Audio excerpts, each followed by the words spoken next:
All right, cool. We're recording. All right, worked out. Hi.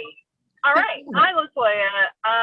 I'm Heather or Mello from Gaming Fix, and I really appreciate you coming and being on Gaming Fix. Even though last month was Women's History Month, I still want to give Blow Up Games and yourself, as well as the folks over at Blow Up Games, the proper respect that should be given to women of your caliber. So um, definitely want to get your insight and your opinions, and of course your experience as a woman of color in the gaming industry. And I'd love to hear your basically everything. Hear. Oop, Heather. There we go. Okay, you cut out for a second right at the last minute.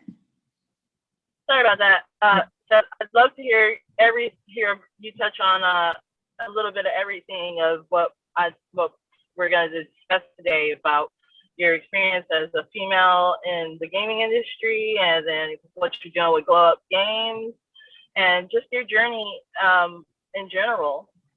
Yeah, absolutely. So, so there's two of us who are co-founding Glow Up Games. There's me and Dr. Mithu Kandaker, who's been a games industry kind of like luminary for the last 13 or so years. My career I always call it as games adjacent. So I was writing and doing criticism and culture and commentary on games. But for the most part, I was a media executive. That's what I was doing before this. And I was in newsrooms. So sometimes people are like, oh, were you a games journalist? I was like, no, I was a regular journalist who played games, right? Like, so I was normally reporting things like the Arab Spring or whatever. Like that wasn't, video games were a thing that I did and that I understood, but it wasn't a part of my career until fairly recently. And so, I started back when I had this blog called Racialicious, where we talked about race and pop culture. And to me, pop culture also included video games. This is back 2008 or so, back when blogs were cool. That's when we had a blog.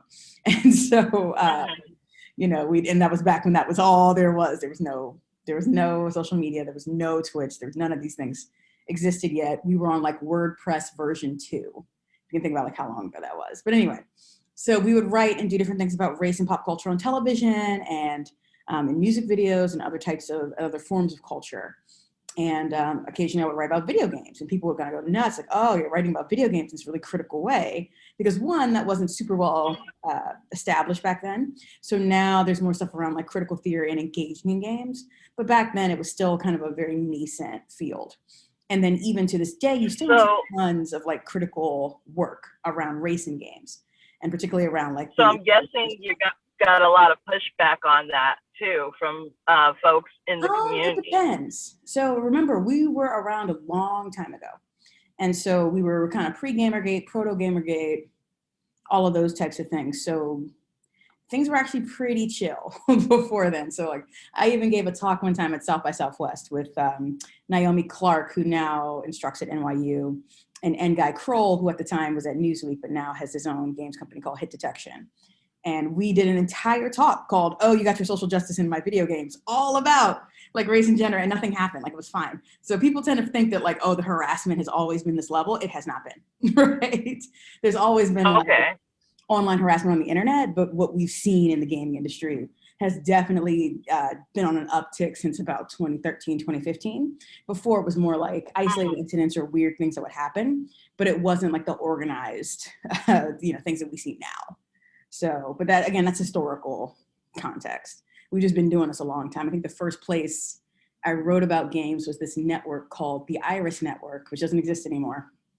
And it was for a magazine called Cerise, which also doesn't exist anymore, that was made for women gamers. And like, they had stuff, tabletop crafting, video, like just whatever you wanted to do.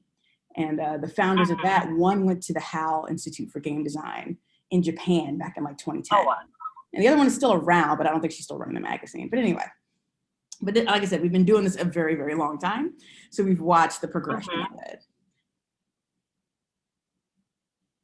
So would you say throughout that progression that it's gotten better or worse for women overall in the industry? I mean, you say women, but women is not a unified category. So like, are you talking about white women? Or are you talking about everybody else? Like it's a very, these are, I mean, it's not good for anybody if you think about it. So in game development right now, I think according to the IGDA, 22% of developers are women. And again, that doesn't break out by like significant job titles. So we don't know where people are. It's definitely not in the executive suites, but you know, we're seeing a lot more of a renaissance, especially like last year, with a lot more like women-helmed, women-fronted studios getting funding, getting bigger picture, getting bigger projects. There are more women in the spotlight around like running their own studios, or getting credit for the games that they're like pioneering. So that's been a really good improvement from a few years ago. Now, in terms of women of color, not really. We're not really seeing those kind of gains. I'm Black, Mitu is South Asian. Very, very few of us are in the executive ranks at any kind of game studio. I think the last one I was tracking was like Nicole Bradford, who used to be at Vivendi Blizzard. Now she has left the industry and does transformative technology. She does other things. But like she was at Vivendi Blizzard. I believe there's a Black woman that's running kind of like the Call of Duty Esports League. I believe that's where she is. But it's grim. There's not there's not many of us unless you start your own thing, which is part of the reason why Mitu and I got together to start Glow Up Games, because we've been talking about representation and diversity in the industry. So like I talked about the talk I gave at South by Southwest. Mitu had done a rant at the Game Developers Conference in 2013 about like, hey, we're talking about gender in games, but really don't talk about race and racial stereotypes and representation. We should change this. And we just realized like one, demographically, the industry is not equipped to really change African-American developers, or actually I just need to say African-American, Black broadly. So that includes folks from the diaspora, includes folks from the Caribbean, includes like Black British people, includes, you know, almost anybody Black globally. We're less than 2% of the industry. And so that change, was it coming? Asian has better representation, but South Asian still is a little bit different. So it's really unique to see, again, like two folks come together and do this. And we also realized, you know, Mitu's definite genesis point was around if we don't go and step up and create the change with the careers that we've had, with the exposure that we've had, with the connections that we have, who else would do it?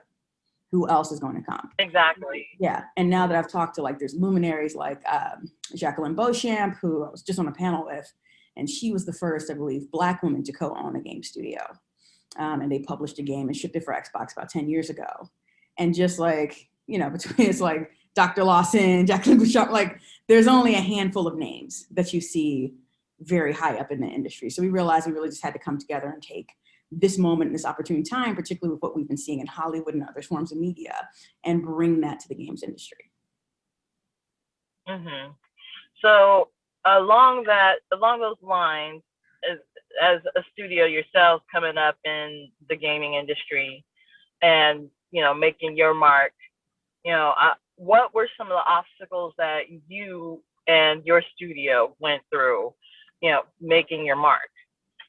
Yeah, I mean, well, we're still making our mark. It's very in progress where, you know, we haven't shipped our first game yet. And that's kind of like the big determining factor. Can you ship this damn game? A lot of people start game studios, start games, but you got to be able to ship. That's the whole other thing. So ours should come out. We're partnered with HBO for Insecure, the Come Up game. So the game is based in Issa Rae's world of Insecure for HBO. And so that should hit the market in October. So everybody's frantically working to make sure we can hit that deadline. In terms of barriers, well, you know, people keep asking us like, why aren't there more studios run by women? Why aren't there more people of color making games? And it's like, dude, this is expensive and hard. So I guess the biggest barrier is generally right? A lot is discussed about harassment, particularly harassment of women in games. And, you know, that's a backbeat to anything that you're doing, but that's also other industries. So I don't really look at it in the same way. The bigger thing, though, is that gaming is just wholly unfamiliar with telling stories and telling robust stories about women and about people of color. And they don't understand the market. They don't understand if it's marketable. They don't know what this is. I cannot tell you how shocking it was to, you know, secure this license with HBO and then to start going out to publishers and be like, oh, hey, we have this game license, like HBO is signed on. Things would be great. And they're like, who's Issa Rae? Never heard of her. How do you know Black people even play? Like, what data do you have? We don't know how we can support you with this one. And so a lot of the traditional pathways to us were actually closed. in ways that wouldn't have happened if we had like a white IP, if we had a white based show that was intellectual property to do it. And then also just games are just a heavily risky industry. And there's not tons of investors. So at this point, you know, we've been in business 2 years. Mithu and I have gone through the Techstars Accelerator in terms of like looking at our business and looking at our business model. And one of the things that we learned is just that their capital in video games is really about kind of who you know. And specifically like the guys who are on top right now, I say guys very intentionally, the guys who have made money in the industry, the guys who were on top, the guys that have pioneered these games, those are the ones funding the next games, right? And so generally, folks from outside the industry don't really fund too often. You're starting to see more interest in gaming as a sector from like the broader VC community, but it's not really robust. And then from there, games are a super high risk investment, almost like on par investing with a film. Almost always. It doesn't matter which gender or which, you know, color you are. Games are a risky investment. They really are, because they don't have a great return on investment always. It's kind of like with the film industry. The film industry, there's not exactly the best return on investment always with your films. So it's kind of like you got to pick and choose your battles a lot with games and the films and television shows.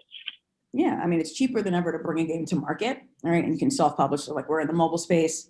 In the mobile space, you self-publish to the app stores. But there's still a lot that has to come into like with the development of the game, making a game stable, bring it to market, being able to like actually market the game and get it to stand out. I think like one of the last stats I saw or something like somewhere close to like 15,000 games a day launch in the app stores. 15,000 a day. Wow. Like, and they just keep cycling through. So you have to figure out like what your strategy is going to be and then how long you can maintain it. So I would say by far and away, like the biggest issue is funding. And then particularly from there, it goes into this whole idea of the pipeline, and not in the way people normally say, they're like, oh, there's not enough, you know, people of color to take these jobs. That is not what we're talking about here. It's more how are people moving up and progressing in the games industry? And if people are getting kind of forced out, either by like bad management practices, or they're being burnt out, or like direct racism and sexism at work, which again, talked about a lot less than like the online harassment, but that's also a very real thing that we hear from our employees, right? In particular in former studios that they worked at. And so if people aren't making it to managerial positions, they're not going to make it to the point where they can run a studio. If they don't make it to the point where they can run a studio, it's really hard to then turn around and try to get investment capital into your next thing. It doesn't look like you know what you've done because you haven't made it up the ladder yet. So it's like this really, really tough cycle that entrepreneurs, particularly women and people of color, have to break through in order to even get to this point. Right. You know, women themselves already have a glass ceiling to break through, but now we've got, you know, women of color who have, it feels like there's a double glass ceiling there for us, or like it's even twice as hard for us to accomplish the same kind of goals that a woman of who would be white and cis to accomplish the same things we would be trying to accomplish as our male counterpart. And it's really unfair. It's biased, but there's not much we can do about it except, you know, band together and, you know, expose these biases.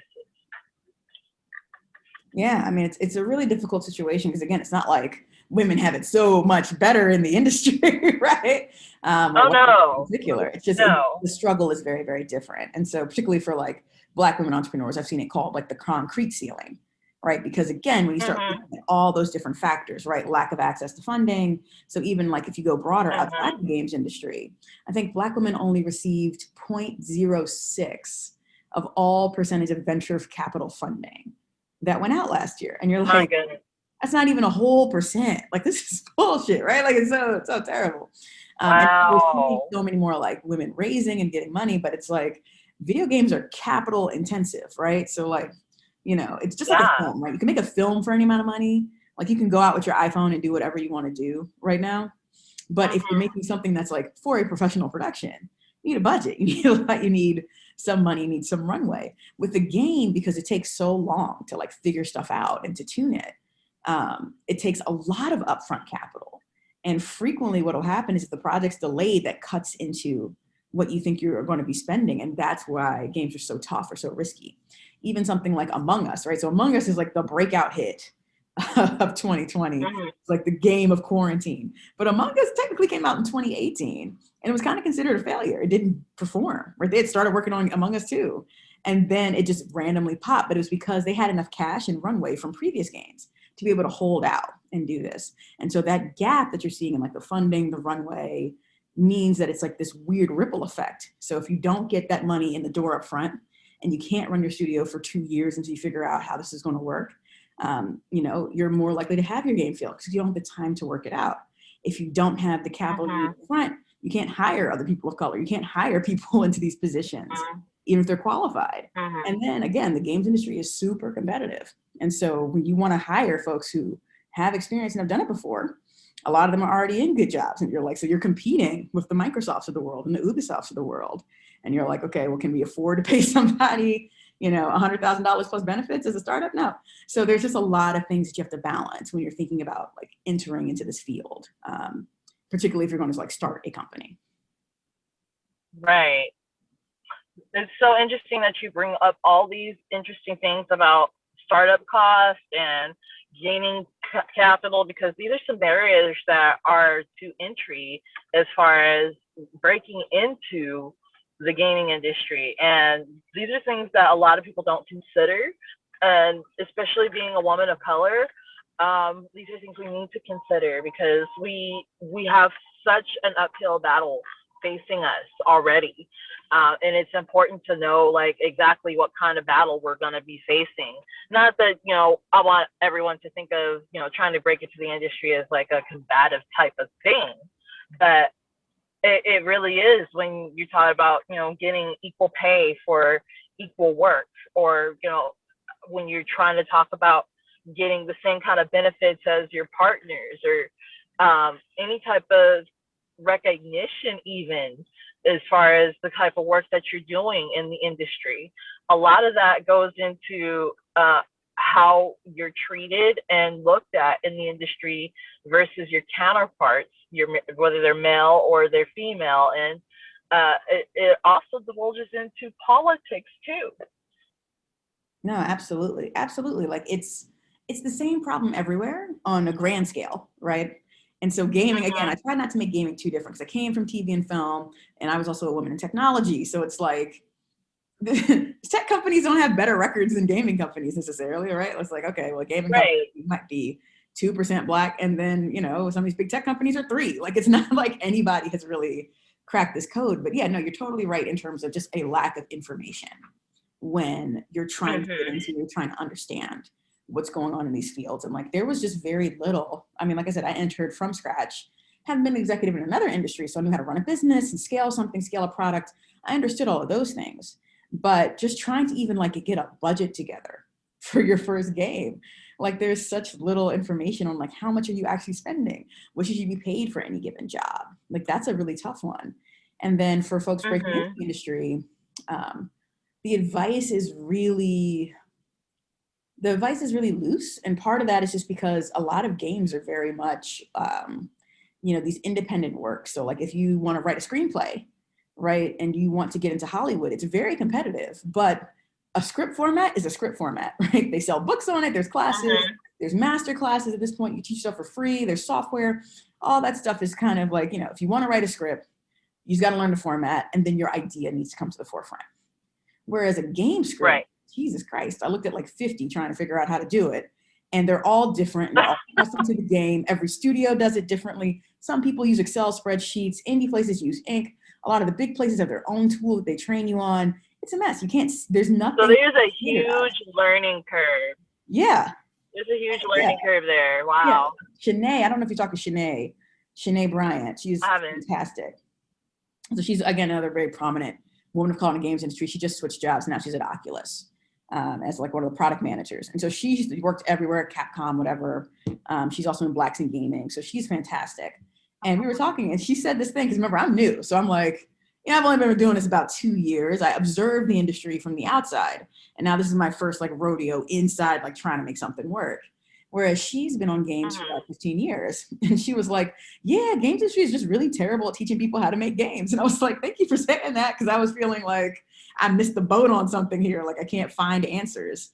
And the more people I talk to, the more they're like, there aren't any answers. Like you have to go build it. But again, that's expensive. I mean, I've been a creative most of Right. my life. And what you're talking about, a career in games, is a creative career.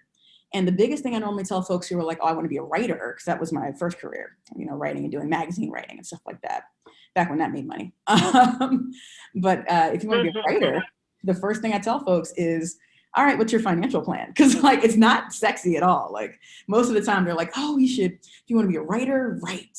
Just kind of put words on the page and you'll figure it out and keep trying to workshop it. All that stuff is true. But writing is really a lot of like networking, practice, and then also money management, because that tells you how long you're able to try to make writing work as a career. And it's the same thing here. Like, Mhm. you know, I left an executive position to come and build this. And because I was an executive, I had like a year and plus worth of money to sit on while we were trying to make stuff out, while we were trying to get funding, while we were trying to raise a team, you know, without too much drama. Now, COVID hit, all kinds of stuff happened. But you're able to weather Right. these things and stay with your dream a lot longer if you were financially smarter before. Well, I see a lot of folks fail, not because they're not good writers or not because they're not great designers or developers or any of those things. It's just you run out of time, and you run out of time only because you run out of money. So like the advice I would give to anybody breaking into the industry is the same advice I'd break into anybody who is a young creative trying to work in a very competitive creative industry. You know, also frequently in the games industry, they tell you to specialize a lot more than other fields. Mhm. You know, I think makes sense because all the jobs are very distinct. But the one thing I would say too is Mhm. that I see a lot of folks kind of over concentrating in certain areas. And it's like, you know, like I get people call me all the time. Do you need a narrative designer? Do you need a writer for your game? Do you need a writer for your game? Do you need a writer for your game? And I'm like, no, you know, we have a list of like, you know, there's people I want to work with, but there's like another list of 20 folks that wants to write for the game. Now, who wants to help me engineer this game? Mhm. Who wants to help me my code base? Right. Who's going to do my sound effects? Who's going to do? Those were much harder positions to fill. And so I would also say to if Mhm. someone's trying to break in, to try to look at maybe one or two disciplines that you can work with. And the closer you can come to working with any kind of specialized software, I'm not going to say necessarily code, because I feel like that's an unfair barrier to a lot of folks. They're always like, oh, you need to learn how to code to be in games. That's a lie. There's a lot of people who don't code in games. That's fine. You know, I'm not a particularly Okay. gifted coder. I don't know. Mitsu is the technical co-founder. She's the one with the PhD in VR. She's done these things. I was a producer. I know how stuff comes together. But you also need business people. You need lawyers. You need sound effects Mhm. designers. Mhm. You need artists. You need level designers. You need so many different things on a game to make it work. So again, like Mhm. observing and figuring out of these different things, what can I teach? And most of it is like specialized software, be it on the product management side, something like Jira, which is, you know, very standard, or something like Notion, versus being on like, you know, the artistic side and learning something like Blender or Unity or 3D. Like all those things are different. You don't get that in a coding school, but it's specific to the job that you want to do. And then practicing those skills. Right. Definitely. Well, thank you so much for sharing those thoughts with us and that information with us. Was there anything else you'd like to share with us before we go? Yeah, I mean, it's just the biggest thing is that there just needs to be more of us. Like, it is a very tough Definitely. road to be, you know, to be That is in the games so industry. true. It is, but like, again, stuff won't change unless more of us decide, like, okay, this is something we want to do and it's something we're committed to. And I totally understand why people might decide that this Mhm. is not worth it. Like, there are definitely way easier ways to make money than in games.